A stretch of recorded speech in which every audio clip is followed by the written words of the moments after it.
ये देख सकते हो, ये लड़का है। क्या ऐसे लोगों से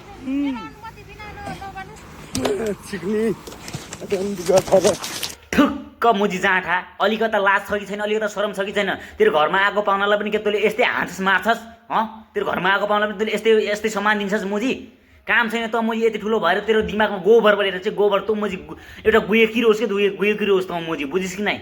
एउटा नेपालमा घुम्न आएको पाहुनालाई तैँले सम्मान र संस्कार दिन सक्दैन भने, सत्कार दिन सक्दैन भने तैँले हानेर मार्ने गाली गर्ने कुनै पनि तँलाई अधिकार छैन त मुजी। एउटा डाममा होस् कि डाममा, बुझिस् कि नै? मान्छे देखाइ नै रहेछ तँ, मैले राक्षस मान्छे देख्यो भने तैँले यस्तै व्यवहार गर्थिस्? एउटा इन्डियाबाट गएको नेपालमा घुम्न गएको मान्छेलाई यस्तै व्यवहार देखाइस् तैँले होइन? हामी सबै नेपालीको नाक कटाइस् त मुजीले गर्दा, बुझि कि नै? त्यो उसको मिलियनमा फलोवर्स छ।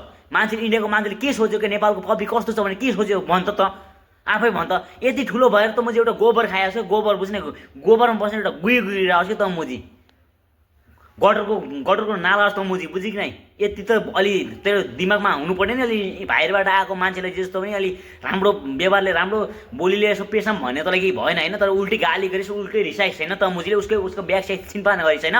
काम छैन कि तँ जस्तो नेपाली हुनुभन्दा नभएकै बेस के? तँ त मरेकै बेस के मुजी? बरु योभन्दा त यही इन्डियाकै मान्छे ठिक थियो त्यो गएको, बुझि कि नै? तँ त मुजी त्यो कर्णाली नदीमा हाम पालेर मर्के त मुजी। तेरो मुजी केही पनि काम छैन कि नेपालको बेइज्जत गर्न आएर कि तँ यो धरतीको एउटा बोझ होस् कि त मुजी, बुझि कि नै?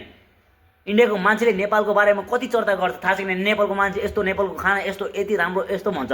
तेरो लाग्दा सबै के, तेरो लाग्दा सब बदनाम हुन्छ क्या? एउटाको लाग्दा सब नेपालीलाई खराब नजरले हेर्छ क्या यहाँको मान्छेले, बुझि कि नै? यहाँको के बाहिरको मान्छेले पनि अलि आफूले सम्मान र संस्कार दिन सक्दैन मुजी जाँटा, यस्तो व्यवहार पनि नदेखा, बुझि कि नै?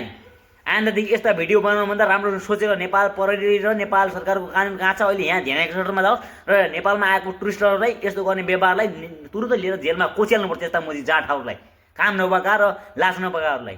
धन्यवाद। यो भिडियो धेरैभन्दा धेरैलाई सेयर गर्नुहोस् ताकि नेपाल सरकारसम्म पुगोस् यो भिडियो। धन्यवाद।